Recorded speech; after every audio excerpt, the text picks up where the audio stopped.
undertaking for this organization, and it's something I think you'll really enjoy. Most of you, I'm sure, will be here for most of the concerts, if not all, but I encourage you to really enjoy every moment of this. It's a very rare thing, and most likely will not be repeated anytime soon.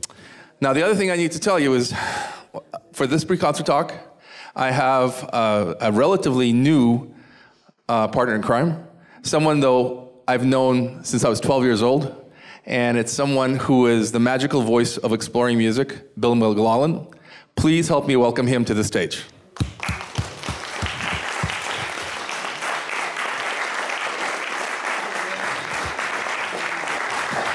Yeah, man.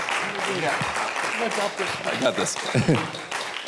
See, he's here in person, and none of you believed me that was going to happen.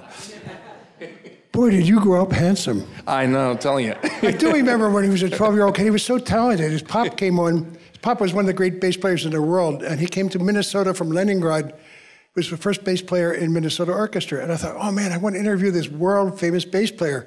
And when I spoke to him, he said, you know, I have a wife who plays the piano very well. She'll come to me, and our son is starting to play very well indeed. May I invite him? What amazing family. That's where I first met Gary. I think it was a few years back. A few years back. Anyway, I'm delighted to be here today. This is an event, what we're doing today. This is an event, it's sort of a pilgrimage. It's a lot of things at once. It's sort of outward bound in classical music. And I'm very pleased to be part of this. When I was talking with your wonderful Joy Wilson, right? Our radio player. It's Amy Bishop. Oh, sorry, Amy Bishop. When I was speaking with Amy Bishop, she said, how do you prepare for this? And I said, oh man, let me try to think. I said, well, actually, this is my 5th rodeo with Beethoven. The first one was and actually with Exploring Music. The first year was I thought, we got to do the Beethoven quartets. There's 16 of them, and we tried to squeeze them into 5 hours of radio. Well, we had some success. Then I did one in Madison, Wisconsin, and a wonderful one in the about 2015, the Cypress Quartet, a very well-regarded California quartet, decided after 20 years they were going to hang it up. And the only way to celebrate this properly was to take themselves and their closest supporters to Europe with them to hear all 16 Beethoven quartets in the rooms where they were originally first heard. It was an amazing tour. We started in Budapest, went on to Vienna, and wound up finding the Lubkowitz Palace in Prague. We also played the Lubkowitz Palace in Vienna, for that matter. And so it was fun to do that. I did it again recently for Emory University. That wound up because it was a COVID. That was a TV series. Man, I don't like pictures. I like radio, to tell you the truth. But we managed to do that. And now I'm so thrilled to be here with my old friend, my new old friend, and his wonderful quartet. We've been listening to them rehearse today. They sound spectacular. So what do we make of this guy, this wild kind of renegade kid who came down from the north to Vienna, took in the fantastic glory of the Viennese classical tradition developed by Haydn and Mozart, just took in all this wonderful stuff, looked at it, turned it sideways, stood it on its head, and created something brand new, which changed the way we hear music all the way to the present day. So let's try to get some numbers on Beethoven. First number, 1770. That's the year he was born in Bonn, a river town down the river from Cologne, up the river actually from Cologne. And then next number, I guess, would be 1827, the year of his death. Only 56 when he died. Man, he wrote so much music. Let's get some more numbers. 32 piano sonatas, they're the corner of the repertoire. 9 symphonies, which you know very well. 5 piano concertos, a violin concerto, a big opera, Fidelio, and a lot of chamber music, including these 16 amazing quartets, which come from his late 20s through to the very end of his life. That's what we're listening to this week. And these quartets present a kind of challenge for the listener. It's a lot of music. And it's some it's very obvious and easy and familiar because we're hearing forms that he did that other people adopted, so it sounds familiar to us. Some of them are brand new. I have to say, in all the repertoire, there's only one piece that really still scares me. I'm not scared of B minor Mass. I'm not scared of Missa Solemnis. I admire and revere those pieces, but the Grosse Fuge still scares me a little when I look at it. I still can't figure out quite how it works. But I keep working at it. I get a little further each time. So this is like any kind of a pilgrimage like this. If we were believing Muslims, that'd be the Hajj, or the medieval tourists who made the trip following St. James, Compostela, or all the people who go to Wagner operas They don't have to go just to Bayreuth. To hear all 4 Wagner Ring operas, that's also a pilgrimage. So what brings you here today is extremely special, and we get to hear the development in these 16 quartets plus the Grosse Fuge of one of the most amazing human accomplishments I can think of, that of Ludwig van Beethoven. And now we should get to the music. So we'll start, unlike the quartet, like the Miró Quartet, we'll start with the very first one, the Opus 18, number 1. But before we get there, let's look at the next slide. The reason I think we all owe a huge debt of gratitude to this gentleman, there's 2 of them, but it's the same guy. He was a classical music nerd, and he adored Beethoven. If you look at his dates there, you see he was born just 2 years after Beethoven, but he died quite a bit earlier. But in that short lifetime, he had a palace in Vienna. He had at least 2 summer palaces in Bohemia. And he basically said to Beethoven, I want you to come work for me, and I will pay your salary no matter what you compose. So that was very exciting. I read a wonderful tribute to him by his aunt, who was a big musician. She said, oh, he was such a lovely kid. He was just crazed for music and so generous. Any musician could come and stay with him as long as he liked. He said, and they had music every night from around midnight till dawn. No wonder he died a little early. I mean, most jazzers couldn't keep up with a light like that. Yeah, Lobkowitz is a wonderful character and a big supporter to Beethoven. Beethoven not only gave him the dedication of a couple of quartets, really wonderful harp quartet, but also 5th, 6th, and 7th symphonies. I mean, just some of the stuff would not exist without his help. So yeah, there's old Lobkowitz. The interesting thing, that you played in that palace in in Prague. Yeah. The Germans took it away from the Lobkowitz family in the 30s, and it was only a long struggle before they finally got it back. The family now owns it, but they own it as a public institution where they have concerts. You can actually, if you want to, rent that room and have your wedding reception in the room where Beethoven's premieres were given. There's something really nice about that. They have to play Beethoven, of course, but that's, I don't know, it goes without going. Keep going. So why don't we listen to the first example, which is that Opus 18, number 1. It's an opening of the very first quartet, and it has incredible, robust, positive energy, which I think probably turned Beethoven on because he had a patron where he didn't have to worry about paying his bills. Very pragmatic Beethoven. This is number 1, please.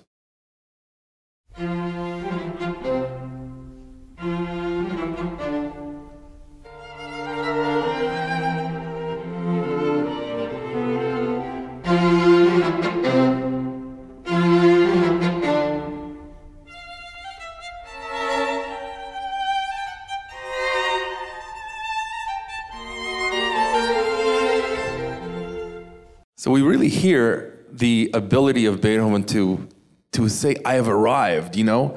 Because as you mentioned, he learned from Papa Haydn, and we'll get to that.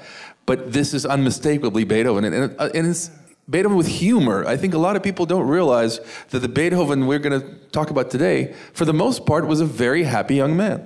Yeah, at that time he was. And the music that he's using right there, it's based on an 18th century cliche called a gruppetto, which means a group of little notes. So da dee da da da dee could be the ending of a sentimental song. But when you speed it up, da dee da bum bum, da dee da, and then go up higher, and then higher and higher. The first time he has it, it's piano, soft. Then 8 measures, it's forte. And before long, he gets in really deep water harmonically. Oh yeah, because he was very talented at harmonies. And in fact, that brings us to our second example, which is a fugal example. Why don't we listen to that, and we'll talk about what a fugal example is.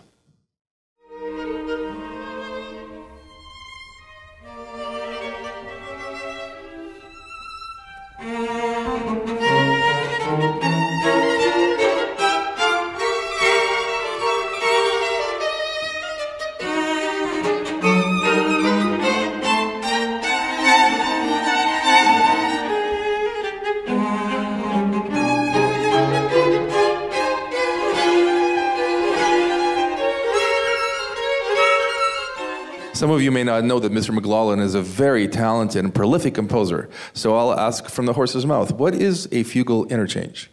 Well, fugues go way back there, go back even before the great master, J.S. Bach, who was born in 1685 and died, let's see, 1750. So just, 20 years or so before Beethoven was born, Bach died. That ends the Baroque period. But in his life, Beethoven kept going back to earlier music and seeing what he could get from all of these great composers before him. Fugue is an imitative form. If you sing, row, row, row your boat, and your brother comes in and sings, row, row, row your boat, and you go on, that's, in essence, a small thing like the fugue is. It's based on repetition and imitation. And also, from a harmonic standpoint of view, it is very difficult, isn't it, to write a good fugal subject because it has to work with the counter subject. It is an architectural form. So if your fugal subject is weak, your fugue is going to be weak, and in this case, it's really quite beautiful. But he writes that 127 times in that first movement, that little gruppetto. But we don't get tired of it. We go like, what are you going to do next with it, man? Let me show you. You know, it's fantastic. We are drawn into following his story. Indeed. Can we listen to the slow movement, which is going to be our next example? And it is, in my humble opinion, somewhat reminiscent of the Mozart Requiem. Listen to it and you'll see why.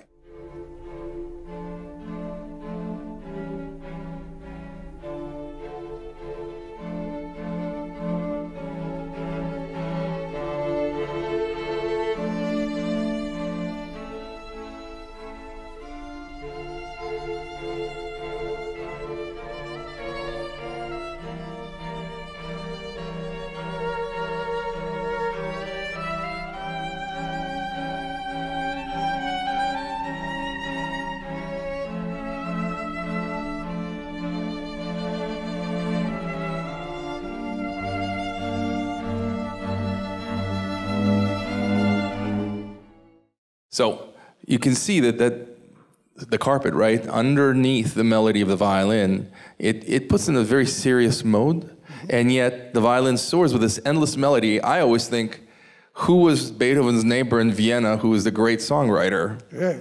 Schubert. And here's an incredible melody that is endless and so skillfully written. But this piece was written when Schubert was about 1 year old. Yeah, it's not yet. I mean, he died just a year after Beethoven because he lived too short a life. But yeah, you're right. And I can see why you think of Mozart Requiem because the repeat, it's in 9/8. Just 1, 2, 3, 4, 5, 6, 7. It's not a lullaby exactly. It has something of sadness in it. One of Beethoven's friends said, it's the tomb scene from Shakespeare's Romeo and Juliet that he had in mind when he wrote this music. So it's dead serious. And it is sort of a solo for soprano, isn't it? Mm-hmm. Absolutely. This is what you'll see in a lot of these quartets. The first violin line is so song-like, and so, sometimes it's a mezzo-soprano, sometimes it's a soprano coloratura, but it is the human voice, and it really is, it's an engaging line that he gives, especially in these early quartets. Now, looking at the next one is a scherzo, and this is where we find Beethoven playing with the rhythms. You know, certainly Papa Haydn, the father of the string quartet, was very, very skilled at changing rhythms in his Hungarian rhythms. But Beethoven does it in a very different way. Let's listen to the next example, please.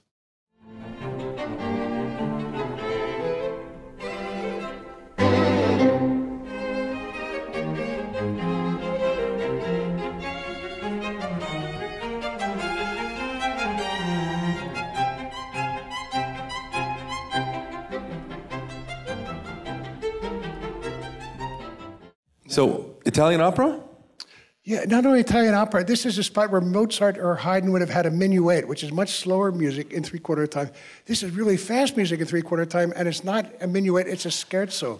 The word literally means joke, although a lot of Beethoven's scherzi are not jokes. And by the time you get to Shostakovich scherzi, they're not jokes at all. But they're all learning from each other. So that relentless rhythm is the scherzo rhythm. Then our next example is actually from the finale of that first quartet, and it's virtuosity. It may be something, when I was preparing for this concert talk, I was thinking of the Broadway, anything you can do, I can do better.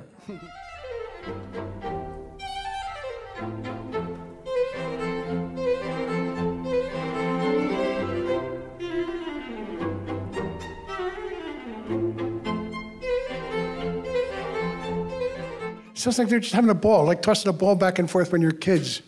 And just, you know, you don't have to worry about the shape of it. Just watch the ball go back and forth and watch the kids with such elegance pick it up and toss it back over their head to trick each other, that kind of stuff. So it's really important to know, if you look at this picture, just because they're really beautifully dressed, notice where the violin case is and how much music is strewn all the way around, unbound and very difficult to print up, you know, from IMSLP. So you got a lot of mess there because they were able to read a lot of music. So you know who we're looking at here? This redhead is supposed to be Mozart. He loved to play the viola. This is a real quartet. It's a portrait of portrait of what happened. The gentleman who's facing us looks rather wry in the center is Haydn. He wasn't a great string player. He was more of a pianist. So he played the second violin, and the other two are virtuoso guys. And they used to get together and read quartets. And at that point, this is the early 1780s, Mozart's in Vienna. He's free from Salzburg. And he and Haydn, 24 years apart, become best friends and sort of best examples to each other. The famous 6 quartets dedicated to Joseph Haydn come from Mozart just at that time. He said, I'm sending these to me like a father sends his most treasured sons off to an old wise man. And those quartets get deeper and deeper and deeper. And that's the stuff which Beethoven was absorbing and taking to another level. So let's move on to the second quartet. We have a lot to cover today, and I'm afraid we have 5 more quartets to talk about. And this is a manuscript. We'll be here all week. And this time we will. Of the number 2, and you can see that the writing in this is kind of amazing. Later in this presentation, you'll see his notation writing, and this is actually remarkably neat writing for Beethoven, who was scratching everywhere and changing his mind and saying this one's good and this one's bad. So this is as actual handwriting, which I thought was very exciting. So the first movement that we're going to hear has a dotted rhythm, which is actually rather like a French overture, but it's a very regal entrance. Let's hear this example coming up, number 1.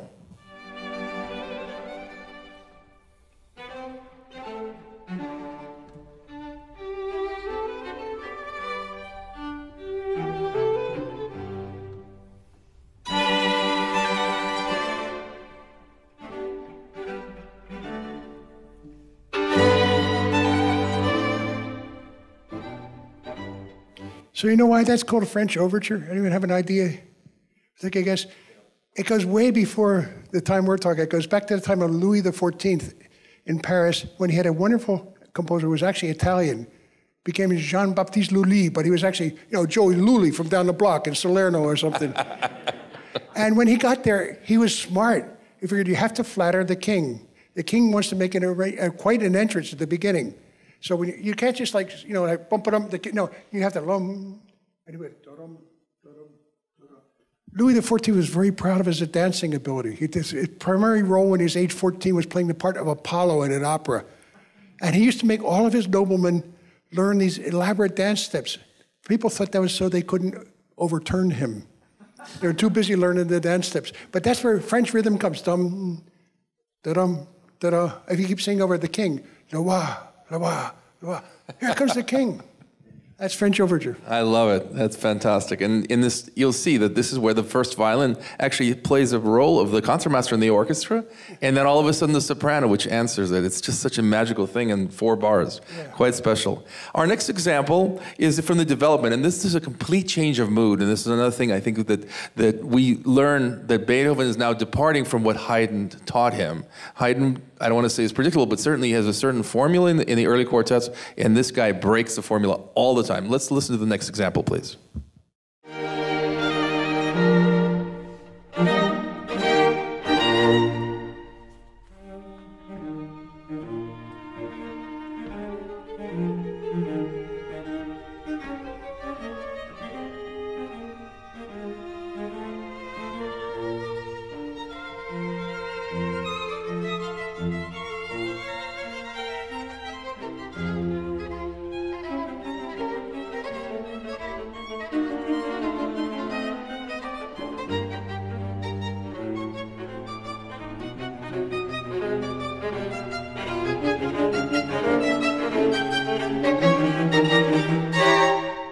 So he goes through all of these elements. He's got the cantilena, he's got the French overture rhythm, and he's got the leaps, an incredible ability to marry those two. Next example. So still in the second movement, there's a cello contra motion, a real duet with the first violin. And as a violinist, I have to say I do love it because the cello has all the interesting stuff. Let's listen to that example.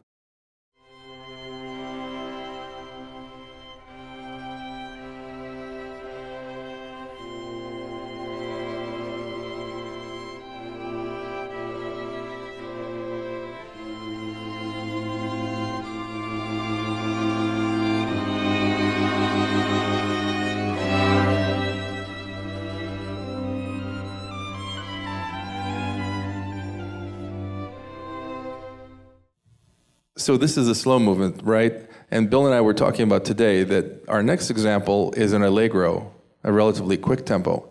What is it doing in the slow movement, Bill?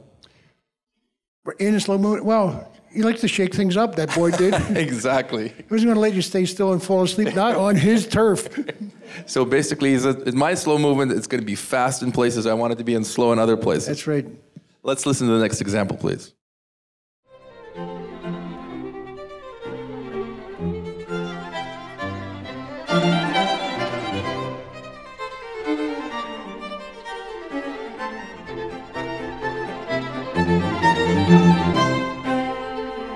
Do you hear where this kind of, it's going toward Mendelssohn. If you think of music that he wrote for Midsummer Night's Dream, well, the fairy dances, they're all scherzos. They come straight from Beethoven. Absolutely. And actually, we're not going to talk about the scherzo in this pre-concert talk because we're going to go right to the finale, which is a very interesting interruption where basically the cello starts and plays a phrase which the rest of the group will not let the cello finish. It constantly interrupts that phrase. Let's listen to that example, please.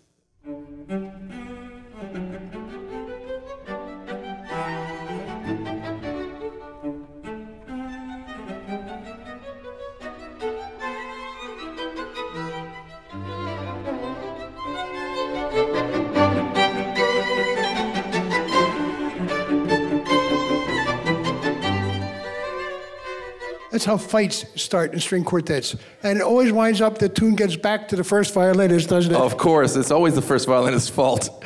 And one of the things I think this is actually a young couple that is thinking that it's an old married couple interrupting each other all the time.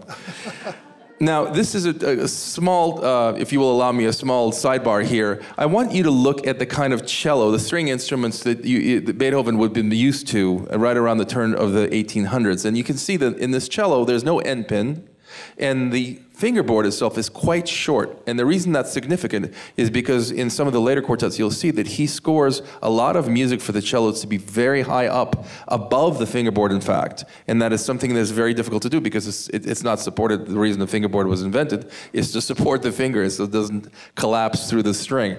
And then if you look at the violin, same idea. Very short fingerboard, no chin rest, and of course, God forbid, no shoulder rest. If you have a long neck like mine, didn't work for these guys. And this poor cellist, you see where the fingerboard cuts out, and then where his bow is, he's going to have his left hand up there, out over the strings. That's the doing of Luigi Boccherini, fantastic cellist, born about 20 years before Beethoven. He's the guy who figured what they call thumb position. And your pop used to make a living in thumb position. Absolutely. That's one of the reasons he was one of the great virtuosos. With the bass, the cello, you put your thumb down to hold the note, because you can't get your hand in back of it. It's too far down. Exactly, yeah. And also Haydn wrote the great cello concertos to make that instrument into a solo instrument. But unfortunately, at this time, I think it was not by everyone, it was not recognized by everyone as a solo instrument. And this would have been a very difficult thing for most people, especially amateurs, to play those cello parts. All right, let's move on to 1803. And this next quartet will be very interesting because this is where he actually opens the quartet by playing with the meter. What we think is a strong beat is actually not the strong beat. Can we hear that, please?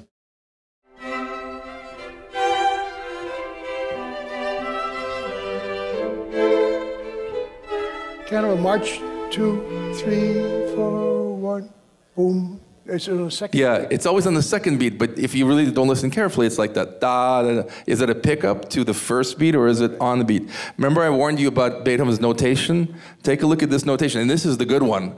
This is the one that's not all scratched away. You know, it's pretty messy, but it's, Bill had mentioned Shostakovich, for example. I saw a couple of scores of Shostakovich's hand. It looks like it's engraved. And he made no errors. He just wrote it down. Stravinsky did this often as well. But this is a very clean score of Beethoven's and most likely copied several times because it would have been illegible without it. Our next example is the seventh, which is the interval of the seventh, which returns in the coda of the first movement. And the interval of the seventh is very interesting because it is an unstable interval. It needs to resolve to something, either into an octave or sometimes a sixth. Can you guys sing a seventh to us? You know Nobody wants to sing? You know what tune from West Side Story goes, "There's a place for us"? There's a place. That's the seventh. Or it could be Beethoven, Fifth Piano Concerto has the same da-dee-da-da-dum. For Beethoven, and da-dee-dee-da-dum for Bernstein. That's a seventh. And there's something unsettling but really touching about it. It's like your best friend is sort of stuck on a line, and you want to say, oh, you'll find love. Don't quit now. Don't quit now. That's what a seventh does. Let's hear that, please.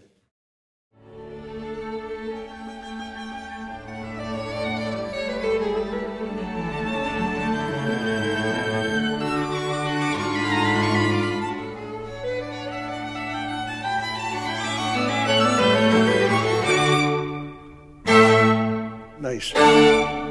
That music is so graceful. It's it's one of my favorite quartets. It works so well with Bernstein. Yeah. We should be doing that at the same time. It's great. The slow movement of this quartet is actually quite beautiful, and, well, they're all quite beautiful, but what I want to tell you about is, before we get to the metronome, he puts something in the string parts which usually is reserved for the piano, called una corda, and one string. And in Beethoven's time, because of the instruments we just saw, it would have been very normal to change strings all the time. They did not use the titanium strings that we use now, and very little metal. So if you went between, say, the D and the G string, or between the A and the E string, it wouldn't stick out the way it would today. So Beethoven's... The next time we do it, you got to bring your fiddle. He's such a great fiddle player. Wouldn't you like to hear that? Come tomorrow, I'll bring my fiddle. Just imagine it. Just tomorrow. Imagine. Oh, okay, he's bringing his fiddle tomorrow. Okay. So Beethoven here says to the second violinist, and then followed by the first violin later, una corda. Please play this on one string, because he's so careful that even knowing that it wouldn't stick out, he wants the color of that D string. Let's hear that next example, please.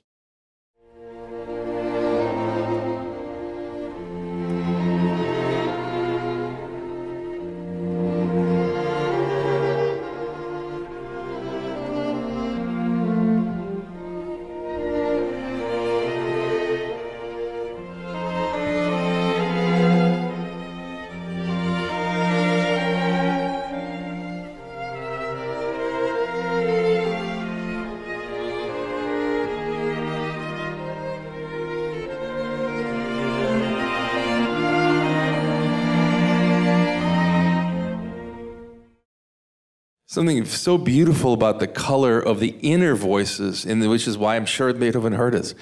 Now, the next, you remember what the scherzo means? Test afterwards? No, I'm just kidding.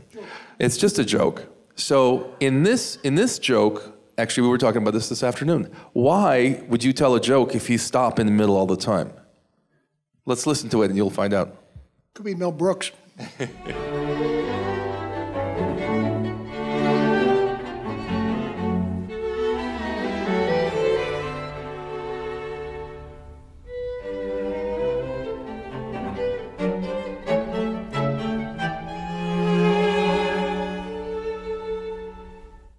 So it's probably maybe a gesture, what do you think, that comes from the medieval times where the fermata was the end of a phrase?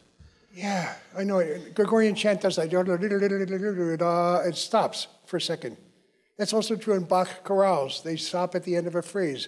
And some of the best conductors say, don't take a breath here, keep rolling. That's right, keep it going, let's go. This next example that we have is actually about the fingerboard that we talked about, the tessitura, which is an Italian word for range. Beethoven here really pushes the range for that first violinist, and I would say he probably does it actually more than others for the lower instruments, but in this case, he has the violinist play really up high. Can we hear that example, please?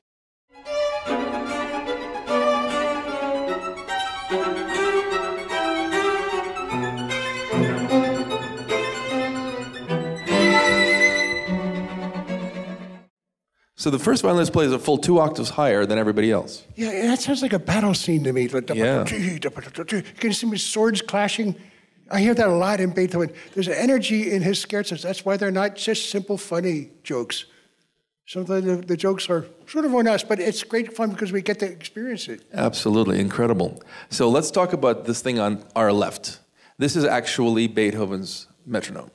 And it looks very mechanical and scary now, but this is pretty much what I grew up with, and we used it forever, right? Yeah.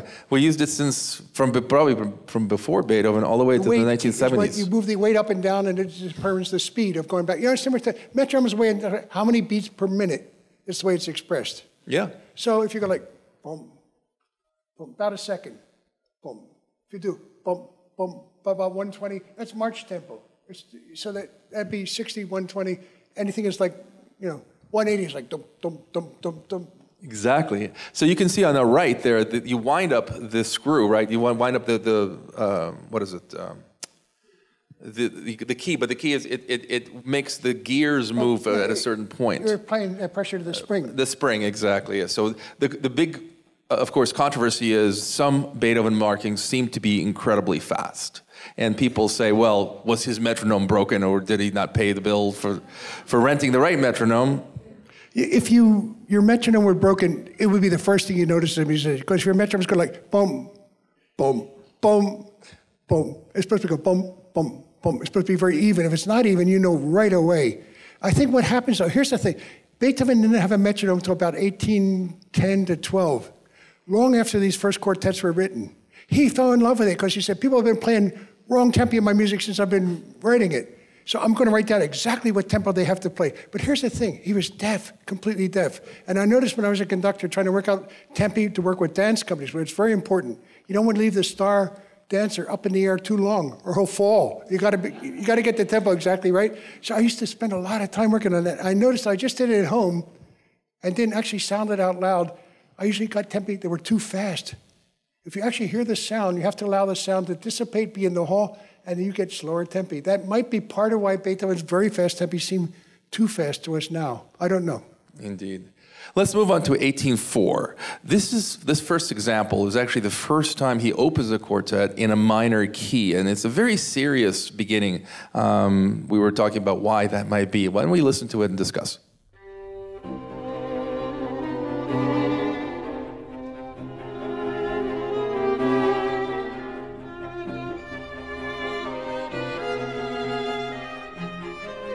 Before we go on, let me ask you, what's different from this music than everything else we've heard so far? You hear anything? There's no wrong answer. Let's stop here for a second. Okay. Anything sound different to you? Minor. It's a minor key. It's sort of a darker sounding, more melancholy music. It's not dum dee dee da dee da. It's not dee dee da da. It's a blues note. It's the third lower. And this is the key of C minor. Pretty important for Beethoven.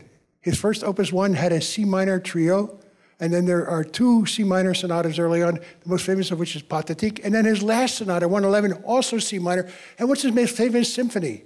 Bum, also C minor. It's an incredibly important key for Beethoven. It's a dark, stormy key. Yes, children, it was a dark and stormy night. Just like tonight. So, in the second contrasting gesture in this first movement, to me it feels very Rossini. All of a sudden now, it is cute and charming. Let's hear that next example, please.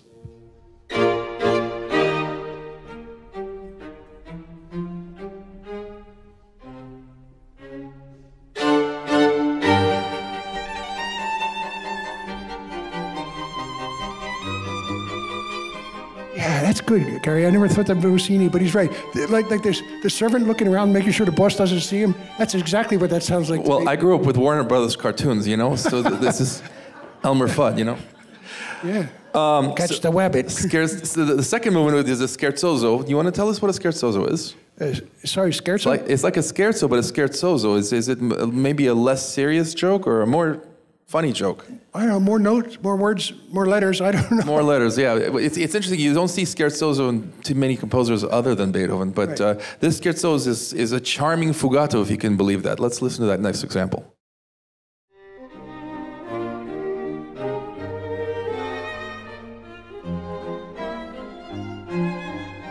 Look at those offbeat accents.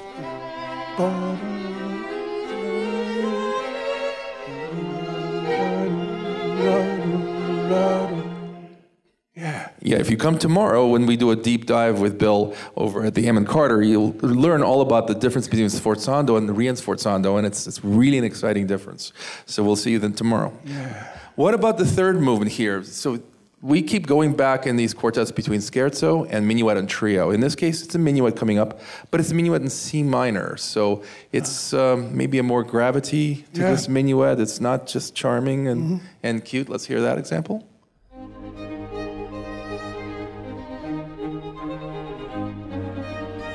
2, 3, 2, 3, 1, 2.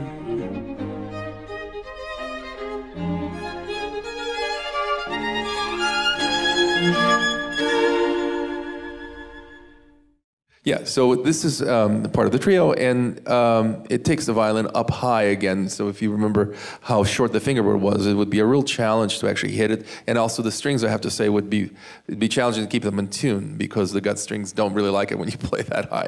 So finally, the finale is a virtuoso set of variations, and a theme of variations that goes up back all the way, to before Bach, of course. Oh, I think since Cavemen did it, somebody makes up tune and says, I'm hungry. Goes, me too. They start improvising right off it right away. Theme of variations is the most impulse. You hear your brother, your little kid brother, and he always wants to do you one better. That's what theme of variations is, sort of. Let's hear that example, please, in the finale.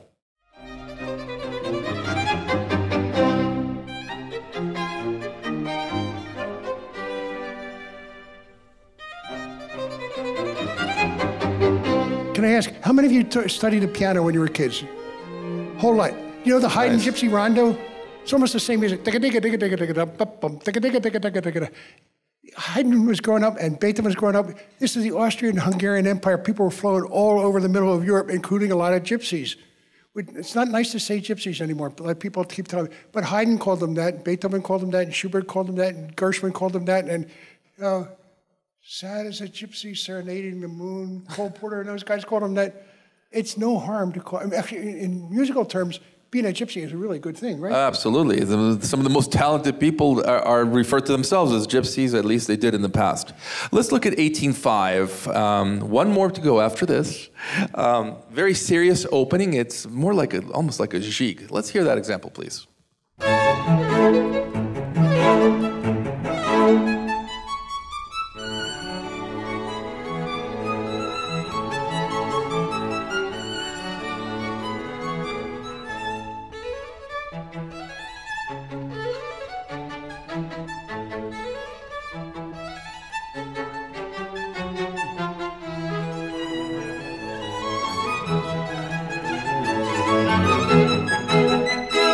So very interesting. Usually he starts out with some sort of an aria, right? And we've heard all of the beautiful melodies. This one starts out as a dance. Yeah. An incredible sort of imaginary thing. I wonder what his teacher, Papa Haydn, would have said about that. You know, Haydn gets a sort of a bad rub being compared to Mozart, whom he loved, and who loved him back just as much, and Beethoven, who was kind of a grumpy kid. Why was Beethoven so grumpy?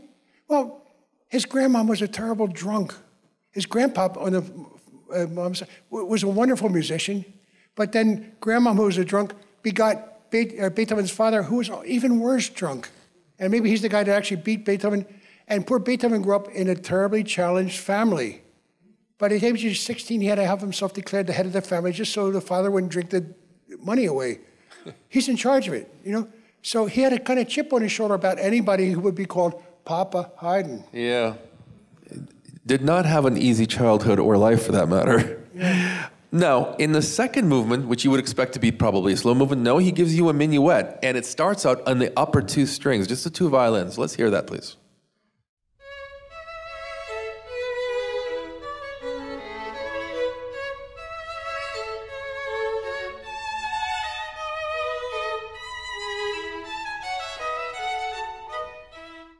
Beautiful. Isn't it interesting that we kind of discover that it's a minuet towards the end of that phrase? Yeah. At first, it's just kind of a duet, and you hear these two voices, and you say, oh, yeah, by the way, because 1, 2, 3, 1, 2, 3. Then we know we're in the minuet. Yeah, exactly right. Yeah. So third movement, finally, we're going to get our adagio, and its variations. Now we're going to listen to actually the last variation, because it actually has some incredibly interesting voice leading and harmonies, which I'd like Bill to talk about. Let's hear the next example, please.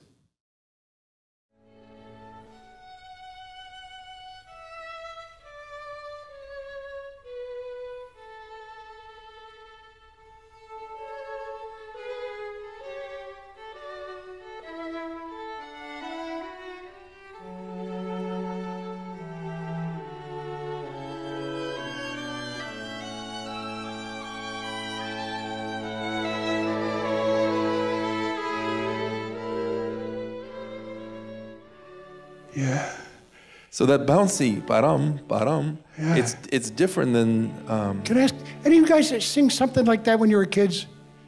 We did around my house, but my grandma, she was more Irish and Scottish, but she grew up in Pennsylvania, Dutch country, just outside Philadelphia. There's an old thing that went, John Jacob Jingleheimer Joe. Remember, you ever seen that one?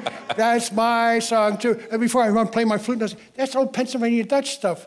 That's at the basis of that tune. It's a folk tune, but now played slowly with time and with such dignity and grace that it becomes incredibly beautiful. Exactly.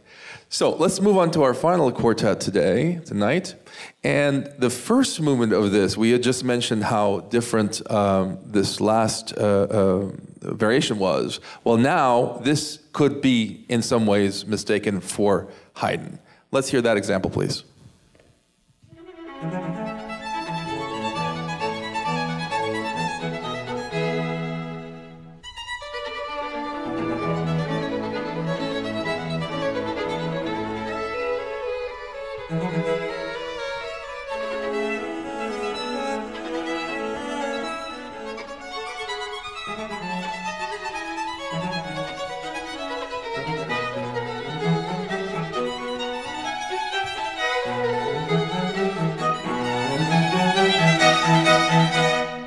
My apologies, that's the last movement of the number 4. But as you can see, there's a lot of passing around. It's bouncy and it's beautiful, and little vignettes kind of passed around in the quartet. Now, number 5 would be the Haydn-esque opening. Please, next one.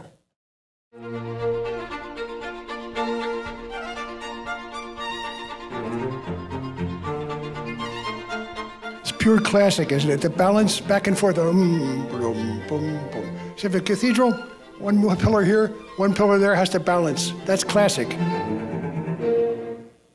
So in this case, this is perfect architecture, isn't it? Yeah. I mean, you know exactly what everyone is doing, and then the filigree that Bill was talking about before is, again, in the first violin. Now, in the second movement of this is the aria. We're back to what we were talking about in 18.2, and it's a marvelous violin solo. Once again, the endless line, the endless legato, which, if we have time, I'd like to talk to you about the kind of bow, the transverse bow that Beethoven would have known and used. But let's listen to it first, and then we'll talk about it.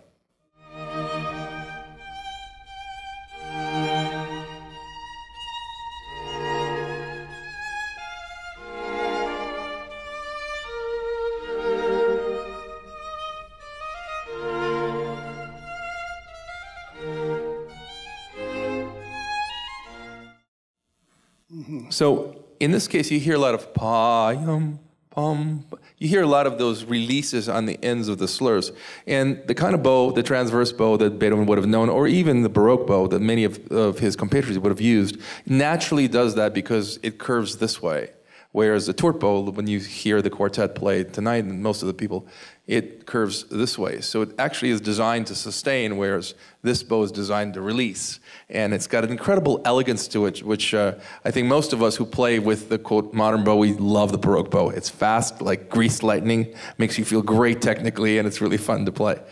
Our next one is going to be from the scherzo, and it goes into the trio. Let's hear that next example, please.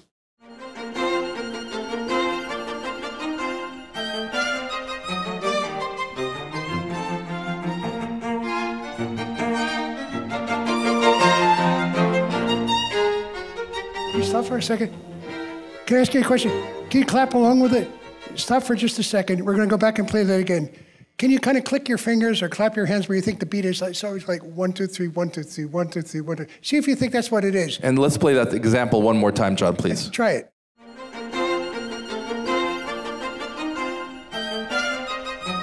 It's not where you think. It's always one beat off.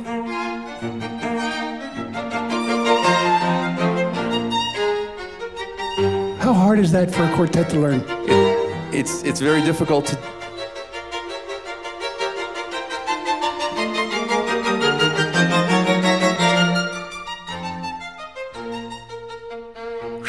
I would... Hang on one second. So we're getting into the trio. So to answer your question, I think it's actually not that difficult to learn because all 4 of the musicians have to relax. I think what most people do is they try to kind of thread the needle. Oh, yeah. And the whole key is to let it go and think the same way and just let it go. Leonard Bernstein, with whom I was very lucky to work, if you watch his conducting, he goes a lot of this. Yeah. So never stop the beat, let it go. So, Gary, I've never seen you work, but I think you're one hell of a teacher. I bet, wouldn't it be fun to watch him around here? Go to one of his classes. He's very generous. Thank I'll let you in. This is not about me. This is about you. It is. I mean, you got a rare bunch of wonderful people I met over the last 2 days who are part of this thing. A lot of you are here tonight. You got a wonderful community, and we're making this pilgrimage together. We'll never forget this one. It's very special indeed. Next example is a special, maybe we can talk about this, malinconia. It's, actually, let me just give you the translation. It says, this piece is to be played with the greatest delicacy, which is not the same thing as playing something soft or playing something carefully. So this is sort of a surreal, in my opinion, string writing and writing that is very fragile, and yet here, it's really here on earth rising onto the heavens. Yeah. So let's hear this example, please.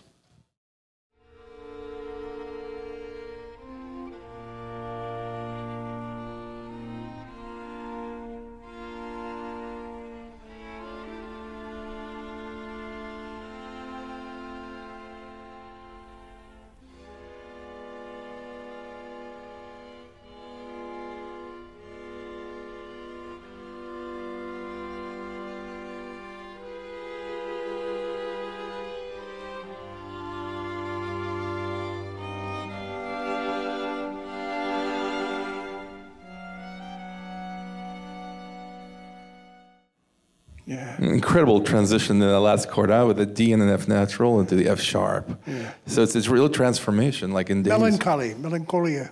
Yeah. Final movement in this Opus 18, number 6. We're going to start actually just before the finale. So he says attacca, which means immediately without break.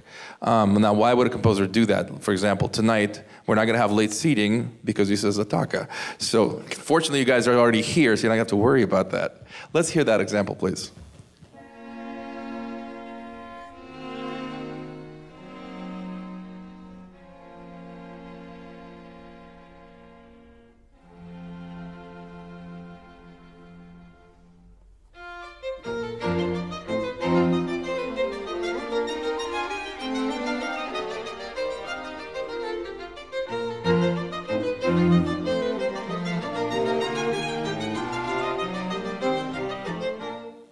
This is for Shakespeare. He wrote, exit laughing. After all of that, after that melancholy, let's get out of here. Let's have a break. Maybe we'll have a glass of wine together. For sure. Well, thank you very much for being here. It is such a privilege for me to be here with Bill and to kick off this incredible week of Beethoven. I hope that you enjoy all of the concerts, and we enjoyed doing this pre-concert talk for you.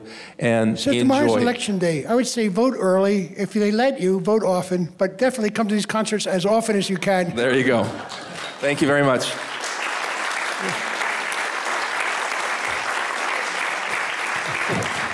Thank you very much.